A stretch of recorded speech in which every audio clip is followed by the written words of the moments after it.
प्रेम का पंथ निराला पूरी दुनिया को किसी भी ताकत से वश में नहीं किया जा सकता है, न जनबल से, न धन बल से, न बाहुबल से। दुनिया को वश में करने के लिए सबसे बड़ा बल है, वो है प्रेम। प्रेम से पूरी दुनिया को जीता जा सकता है। कठिन काष्ठ का भेदी भंवरा कलियों में छुप रहता है।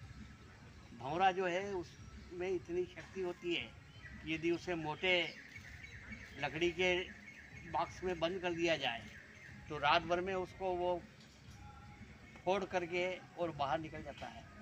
परंतु यदि रात को वो कमल की पकड़ी पर बैठ जाए और कमल की बंद हो जाए और उसके अंदर वो कैद हो जाए तो फिर वो रात भर नहीं निकल सकता।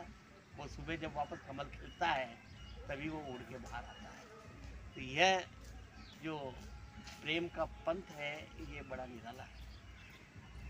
एक लड़की की शादी हुई और विवाह होने के पश्चात वह ससुराल गई, पर उसका पति जो था वो बड़ा क्रूर स्वभाव का था, गुस्से का तेज था, तो उससे उसकी पटरी नहीं बैठी।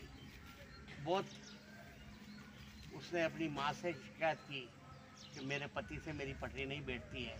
तो उसने कहा बेटी एडजस्ट करो, उनको एडजस्ट करके रखो तो हो जाएगा, धीरे धीरे सब सामान्य हो जाएगा।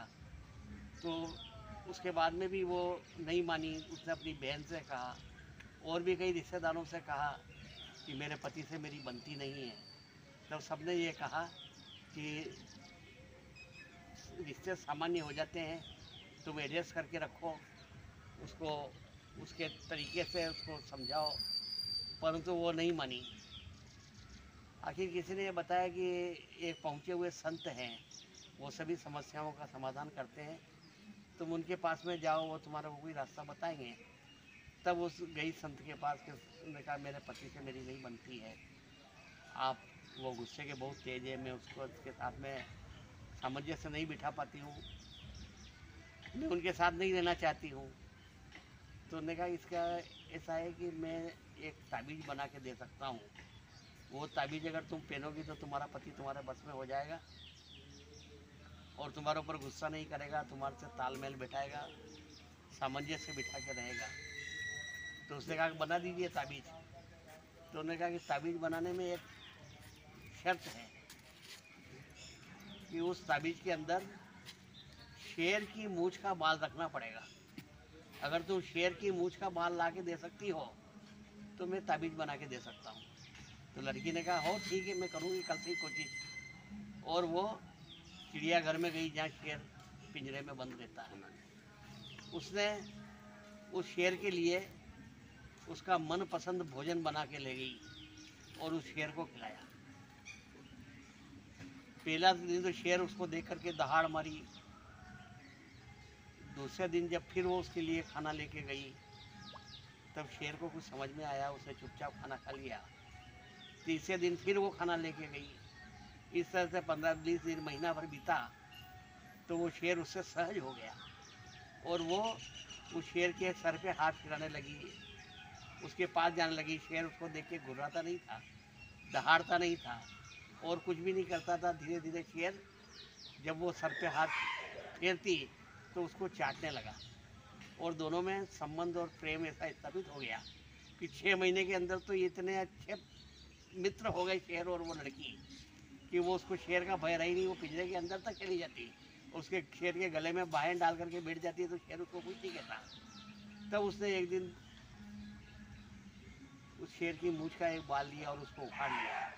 तब भी शेर ने कुछ नहीं किया और वो बाल लेकर के बड़ी खुशी खुशी उस संत के पास में पहुंची कि आज मैं मेरे प्रयास में सफल हो गई हूँ, मैं शेर की मूंछ का बाल लेके आ गई हूँ, आप ताबीज़ बना दीजिए। तो उसने कहा बेटी अब तेरे को ताबीज़ बनाने की ज़रूरत नहीं है कि तू इतने खूंखार जानवर को जो हिंसक है, नरभक्षी है, उसको तेरे प्रेम में बस कर लिया। तो वो तेरा पति तो एक इंसान है, मनुष्य है, उसको तू बस में क्यों नहीं कर सकती। जेल 6 महीने तेरे शेर को बस में करने में लगाया, अगर तू 2 महीने ही अगर तेरे पति को बस में लगाने में लगा देती तो वो शेर की तरह ही इस तरह से तेरे से प्रेम करने लगता और उसका सब गुस्सा चला जाता और तेरे साथ में वो अच्छा। इस प्रकार से प्रेम का पंथ जो है वो बहुत निराला है। हम दुनिया को किसी भी तरीके से बस में नहीं कर सकते हैं, पर यदि हमारे अंदर प्रेम है तो हम खूंखार जानवर को भी शेर, लोग बाग सांप को बस में कर लेते हैं, हाथी को बस में कर लेते हैं, जंगली जानवरों को, हिंसक पशुओं को बस में कर लेते हैं, तो हम प्रेम के द्वारा मनुष्यों को बस में क्यों नहीं कर सकते हैं। इसलिए वही विधि हमें मनुष्यों के प्रति भी अपनाना चाहिए, ताकि सभी मनुष्य कोई भी हमारे खिलाफ नहीं रहे, सभी हमारे साथ पटरी बिठा के रहे, हमारे तारतम्य में रहे, हमारे सामंजस्य में रहे।